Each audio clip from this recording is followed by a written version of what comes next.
Hey guys, it's Tim and James with Tabletop Terrors, and we are doing an interview today with someone who we're honored to have. I'm going to let him introduce himself. Why don't you tell us, Alan, who are you, and tell us a little bit about yourself. Hi, I'm Alan Bahr. I design and make role-playing games, usually on Kickstarter, and yeah, I mean that's really the nitty-gritty of what I do, right? Like that's why I'm here. That's awesome. So, what we're doing here today is we're specifically talking about something that I got pretty excited about, and it is the Powder Mage. But before we jump into this Kickstarter and kind of what we're doing with the Powder Mage, what is your experience kickstarting tabletop RPG products in a nutshell? Give us the sort of credentials so people know that this isn't your first rodeo. Planet Mercenary, which was my first project, I was a contractor on for designing the rules and everything.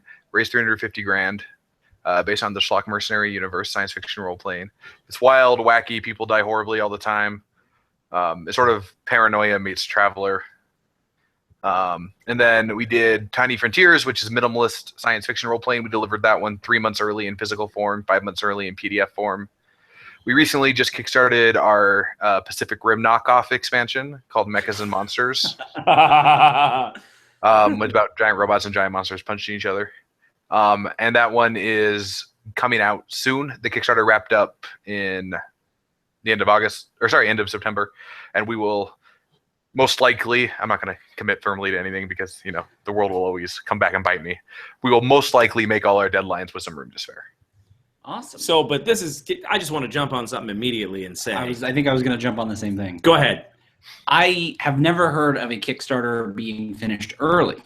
Only on time or late. Ever. I've never heard it. And you just listed two. That you were like, yeah, we killed it. Where you said, yeah, then this came out 5 months early, and then this came out early, and then I'm not trying to jinx you, but the next one seems like it's going to come out on time, which is good news.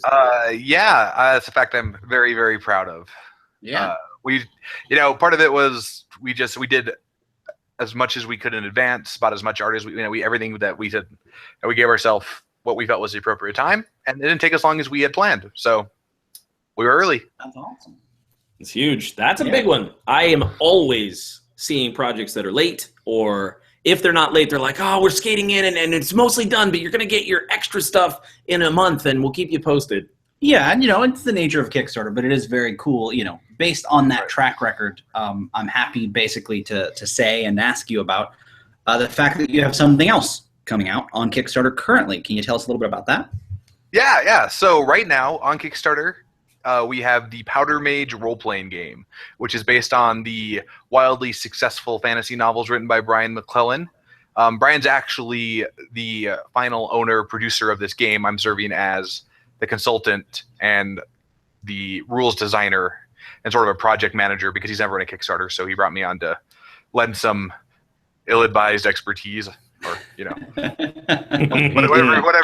whatever you want to call it, to help him run this for the first time. No, that's perfect. And so, and here's the thing. Then I think this is the question that everyone asks themselves, either consciously or subconsciously, when we see an RPG Kickstarter. We all want to throw money at cool stuff. I don't think there's any question.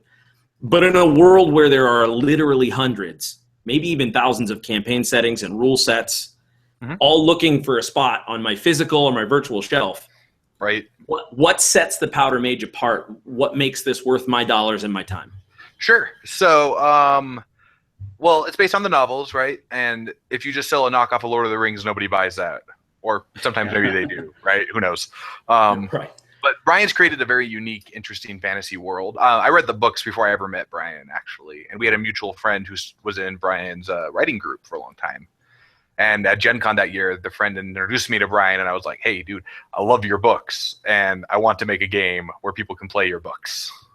And he was like, oh, I role-played once or twice in high school. He knew what it was, and we talked, and then kind of talked for about 2 years, and then earlier this year, I'm like, okay, I'm ready to go. Let's do this. Nice. That's cool. perfect. So you're the one who pitched it to him. Kind of. I pitched it and said, look, I want to help you make this under your business name. Because you make more money if you don't license it to me. and I'm just a contractor. Yeah, you're just like, listen, I want to see this thing exist. I'm willing to, Right. put the work in, but Right. you're not over here. I'm a businessman. I'm going to get paid. Like, don't get me wrong. Exactly.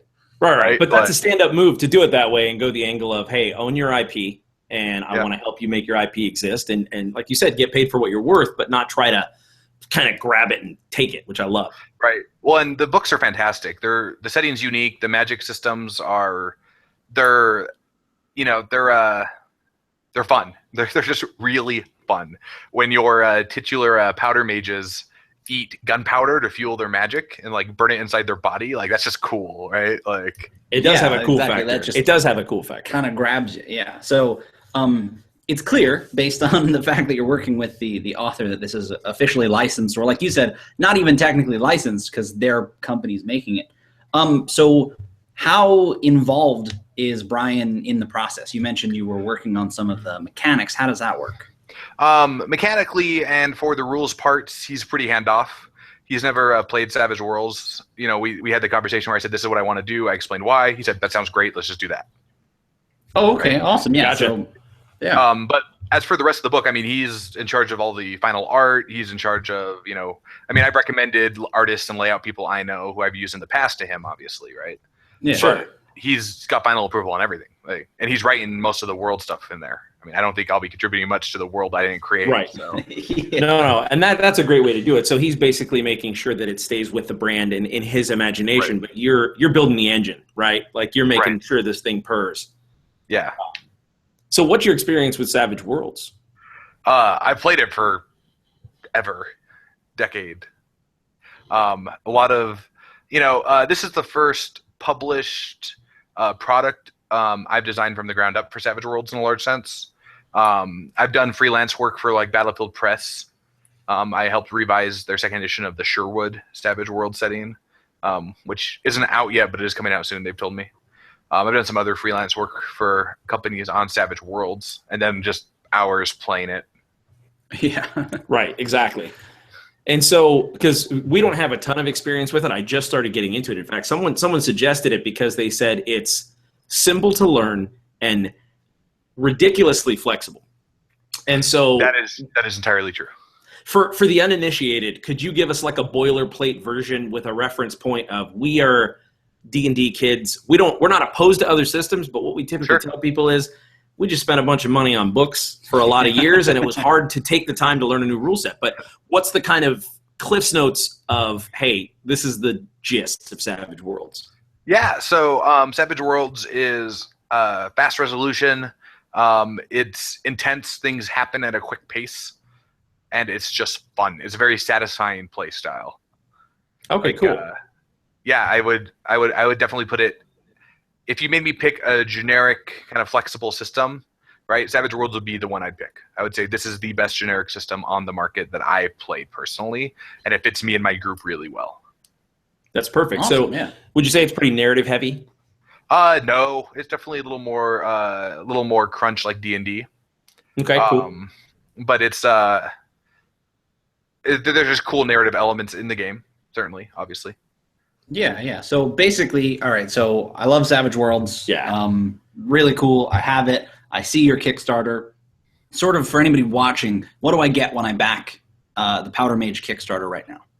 Yeah. So we have a 180-page book planned. It'll have 30-ish pages of rules detailing how to play the different types of magics. You got Powder Mages. You've got the Privilege, which are sort of elemental wizard, your standard fantasy wizard. But they have to wear gloves because every time they do magic, they have to reach into the else. And if they don't wear gloves, it'll burn their hands off. That's awesome. Yeah. So you can actually you can neuter them by taking their gloves. Oh, wow. So you basically make it'd be this, like taking a gunslinger's gun. If you can't reach into the else, you're useless unless you want to burn your hand. Well, you can, but they're going to burn. Right, exactly. It becomes a choice. I love that kind of stuff because that's a cool character moment.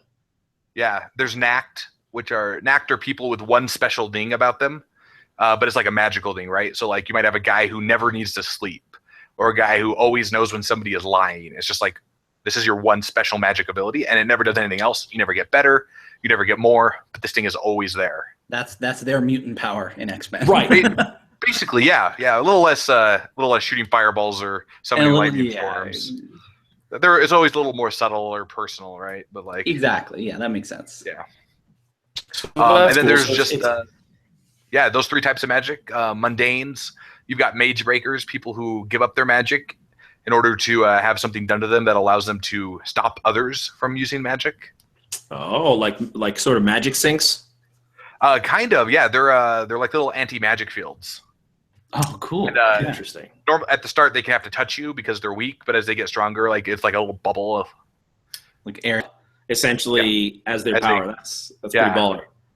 And then there's the mundanes, right? You've got soldiers and investigator, all kinds of regular people. It's a revolutionary era Flintlock fantasy. So it's if you think kind of the French Revolution, Napoleonic Europe, that's kind of what you're looking at. Awesome. Yeah, that In a just setting. with magic. Yeah. Sure, and I love that. A very unique style. Exactly, it's a very unique style. Right. Like Flintlock fantasy is a phrase that I hadn't really heard until I heard about all the books. And then when you hear about it, you're like, oh, I know exactly yeah. what that means. Like Right. it immediately makes sense. So you said, They're great. well, and it's going to be a 130-page book, which seems like it's going to be pretty. 180. Oh, 180-page book. So it's going to be even more jam-packed than I thought. And all of these things, in addition to some world stuff, you said that was being written by the original author, right? So is there any new world stuff in there, maybe? Yeah. So some of this stuff is stuff he hasn't, he's kind of thought about, but he's never put on paper. Or he said, I will answer this later. Like this, I know there's a hole here. So what we're telling everybody is this book is canon, and it'll have 150 pages of canon stuff. Some of it you've heard, some of it you probably guessed, but some of it will be new. Military organizations, symbols, flags, all the 9 different empires called the 9. That's kind of the default setting for the books. It'll have all of that. Their political conflicts, things like that. Some deeper information on the magic and how that works. Yeah, I guess that makes sense. Yeah, that's a lot of stuff like that. Basically, a lot of stuff for fans or non-fans alike. Everybody's gonna. And I'm thinking go ahead. We're making a significant effort to weight the book towards the world information. So if you're a fan and you just want to know about the world, there is 150 pages of world. You can ignore the first 30 pages of the book. Yeah, exactly. And you can just have this book as a world resource. And that's exactly what I was thinking. I was like, so this is a book for anyone who loves the Powder Mage. That's the goal. It also just happens to be a game that you can learn to play. I think that's brilliant. And also a great way to get people into Savage Worlds, and role-playing in general. If they're like, I love this, I got to get my friends together, let's play in this setting. Yeah, dude. Who doesn't want a Powder Mage cyclopedia? Right? Yeah, so we're really excited for it. But, the core book is only $25 on Kickstarter. So if you don't want to play the game and you just want to read the book, it's just as much as a hardcover novel. That's great. Exactly. That's great. really cool. But it'll be chock full of art, pictures nobody's ever seen. Yeah, which is another cool thing is that he's directing the art in there. So you're going to see some things that sometimes it's difficult when you're writing novels to, where do you put pictures besides the covers or some interior illustrations? But I know as someone who writes myself, it's really fun when you get to work on an artist with hey, I just have always had this thing in my head, this thing, and I want you to draw it for me. So that's going to be really cool too. Yeah, it should be great. Yeah. What format is the book in? So is it kind of sort of 8.5 by 11? It'll be a 6x9 softcover. Perfect. Okay. So it'll match the Savage Worlds Explorer editions. Oh, that makes sense. That does make sense. And I've only seen Savage Worlds digitally. I bought it on drive-through, so I didn't have a sense of what the actual physical books were. Yeah, it's a little actually, do I have mine? I don't have mine right here. I just took it out of my room yesterday. We were playing Savage Worlds yesterday, so I took it out of my office. Oh, nice. But they're 6x9 digest size. We have a soft cover is like $25, and you get the PDF too with that $25. It's both books. Okay, PDF. yeah. So and then there's a hardcover later on you can get for I think it's $45. $40. Very cool. So for the collector. Right, and the hardcover will match the self-published novellas he does. So it'll look like another novella on the shelf next to the books. Very good. Oh, that's key. Because I know sometimes when you have a special edition and you've got you're like, oh wow, look at all these special editions. And then for some reason I have Indiana Jones and the Last Crusade in that plastic sleeve that flops when I open it. It's so having them match is a great aesthetic. I think that's very smart. I'm a collector at heart. So every Kickstarter I'm involved with, there's a collector level mentality to something. Like, if I buy this and never do anything with it, I still need it to look like it belongs on my shelf. Exactly. Yeah, that's brilliant. And it's, just that little extra thoughtfulness to say, well, we want this book, if you get the soft cover to look like the rest of the Savage Worlds books, or if you get the hardcover special edition, it's that little extra touch that kind of, I don't know, I don't think everybody does that. Exactly. It makes sure that the product is not just the information. You can deliver the information in a lot of ways. Yeah. But making sure that it's quality and it's going to have longevity. Yeah, I think that's clever. Well, and I think it goes to my attitude with Kickstarters and RPGs, is RPGs aren't just a product or a book or something you buy and put on a shelf. It's an experience you're paying for, kind of like a movie. But it's a movie you get to see again and again with different endings. Yeah. And so if you buy an experience, it should be an experience when you open the box or when you look it on your shelf. Yeah, any part of that. Yeah, showing people, or just, you should see that every time you look up and see it on your shelf, even if you're not taking it down and going through it. Right. So you mentioned some of the funding levels. So what about like add-ons and stretch goals? Where are we with that? Can you tell us a little bit about some of that stuff? So the base stuff is the PDF and the book, right? Like, that's kind of the stuff you need. Yeah. And we have levels that are just those. So like the PDF is $15, book and PDF is $25. You get a hardcover for $40, and it's the PDF and the hardcover. But then Savage Worlds uses poker chips, deck of playing cards, and dice. And so we have Powder Mage dice, Powder Mage poker chips, and Powder Mage themed playing cards. Oh, that's that you can get at a $50 level, which gives you the soft cover, the PDF, and a set of dice, 15 poker chips, and the deck of cards. That is awesome. The deck of cards will be in universe. It'll look like it was carried by a soldier. So there'll probably be some cool graphical, like bloodstain or mud elements on it. I love stuff like that. Yeah, I just eat stuff like that up. So that's so smart, because it's usable stuff. Like, listen, I'm all about extra stuff, but when I see a Kickstarter that's like, get some Cthulhu shot glasses, I'm like, dude, I'm not here for shot glasses. I'm here for RPG swag. Like, make the game better, make the product better with the stuff you have offered, and I think you guys are really in tune with that. Challenge accepted. I'm going to make an RPG that uses shot glasses as a mechanic. Then they matter. Drunkards and Dragons. Right. No, but so then we have a hardcover level, which is the hardcover book and all that extra stuff. And you can add extra dice. You can add extra chips, playing cards if you want. Yeah, very cool. Yeah, and those are all. It's on the Kickstarter. You can check it out. But they're all priced a little bit below where we're going to retail them. So it's sort of you're definitely getting a better price than if you wait for it to come out and hit early adopter. Awesome. And that's totally fair. And there's no guarantee that we're going to retail this anywhere but Brian's web store after we're done, right? It just all depends how well we do, what the market looks like. Exactly. So if you definitely want a shot at this, you have to back it now, because, like you said, I mean, who knows? So yeah, and we're only making the hardcovers on this Kickstarter. Oh, that's even more that's important. huge. Okay, so Powder Mage fans, right now, if you haven't backed this thing already, you have to do this, because the hardcover will be here and then it will be gone. Let me ask you this, Alan. What are we looking like as far as reproductions of the dice and the poker chips? Is that also a limited run situation? As long as it's financially viable, they'll remain in print, just like anything, right? Like, there's a point where it costs too much to make more, so we'll just say, okay, well, we're going out. We're done, right? As long as people buy them, basically. To be safe, do it now. Get as many as you think you're going to need. Get it all. Get a set of 4 or 6 or however many people you play with. That's something to do. That's perfect. But we only have 60 hardcovers left, I think, total. Oh, wow. And then there's no more.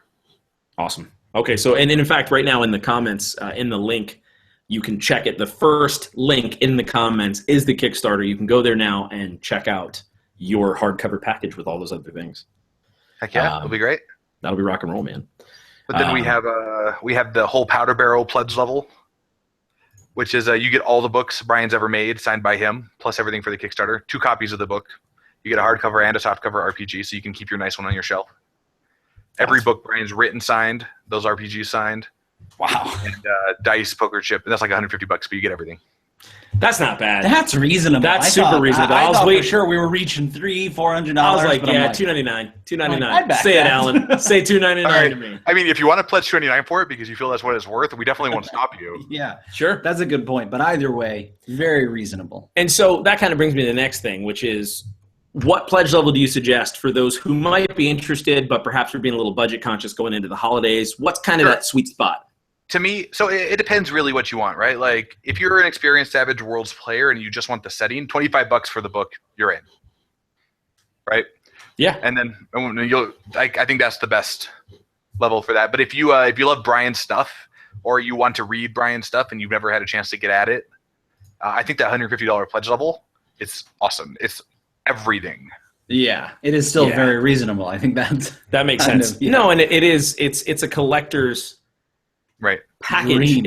I was going to dream is better. Yeah, that's actually. I mean, I'm almost on the verge of pledging for it myself. Yeah, dude, you need to get up in there. You live down the hill from the guy. You can get extra stuff signed. That's what I'm not going to say anything about that. I'm like, hey, there are all these things on eBay all of a sudden. I don't know. It's like Alan Bahr car 55. I don't know. It's I don't know. Not me. So, what? What are you talking about? Kidding. I was just my wife's. That's actually really smart. So, what do you want to mention or tell the people, or is there anything that we might have missed or didn't talk about enough, or what do you want to say to our audience? Oh man, back Powder Mage. That's fair. I mean, I mean, look, I make games and I help people make games because I love games and I love sharing that with anybody. Right? I'm not in this because I'm rolling in dough at home, and not having baths and $100 bills. But tens. Yeah, maybe a few here and tens. there. Occasionally. Maybe some pennies. A kiddie pool of pennies. Yeah. But games are fun, and games are meant to be shared and loved and explored together. So like, I am super passionate about what we're doing and making these games for people. Because in a world where everything is online and digital, sitting down to play like RPG with your friends in a book series you all enjoyed together is something that is totally unique to the tabletop gaming space. It is a very unique, and I would say this particular Kickstarter is a little bit unique in itself, because I'm sure there are other, licensed games out there, but there aren't as many that to me are this cool, this Flintlock fantasy style specifically. So this in itself, I think, is also very unique. Like you said, there's something to be said about playing RPGs, right? But playing in, this setting is also very unique itself. And there might be other examples of this, but to me, this is the strongest example I've ever seen of an IP where the creator is very, very involved. In fact, I'm starting to see a theme here, because you just said you were the person who helped spearhead the Kickstarter for Schlock Mercenary. Well, I was a consultant for the rules, and I was involved. The Schlock Mercenary team actually ran the Kickstarter and retained the IP and everything. Gotcha. Well, and my thought process is that because from what I understand, I'm a big fan of the Writing Excuses podcast, and Howard Taylor was very involved in that process as well. Yeah. Oh yeah, no, they paid me to write the rule set and then bought the rule set from me, basically. So you are involved with really intimate creative properties that the creator still retains the rights of. I guess what I'm trying to get at is I've seen a lot of IPs that are just like, okay, here's the IP, now write it and we hope it does well. Yeah, it's like it's not as collaborative. It's like a movie video game. They're like, hey, this might make money, so here you go. But so I think that's cool. I know. I mean, and definitely not to toot my own horn here, because I know the Dresden Files RPG Jim Butcher is heavily involved in with the people from Evil Hat. Right, he consults on all the books. He provides them everything they need. But I have more book-based IPs coming down in the next year. Where the creator is retaining the IP and I'm serving as a consultant to help them get their project to market. That's pretty great. Now, are you allowed to elusively whisper some hints here, or is this totally top secret? Oh, well, it's not top secret. Maybe just two tops, not one. Just two. It's not three. Alan, a lot of our viewers have pretty high level clearance. All right, that's great. We'll just go for it. So we won't hold you to any of that. And we're putting you on. It's also no pressure. Yeah, the spottest of spots. That's also all right. I know. I'm trying to think how to phrase this. So, some of these don't have contracts signed, but the creators are very good friends of mine on a personal level. So I have every confidence that when they've said you can do this, they fully intend to still let me do this. Yeah. Right. I'm disclaiming that right there. Right. So barring it's all any, subject to change. right, and barring anything happening or things being shifted or moved, this is the epic fantasy novels from Tor by Peter Arulian called The Vault of Heaven. I'm not sure if you're familiar with Dan Wells' novels, I Am Not a Serial Killer and Blue you're Screen. kidding me right now.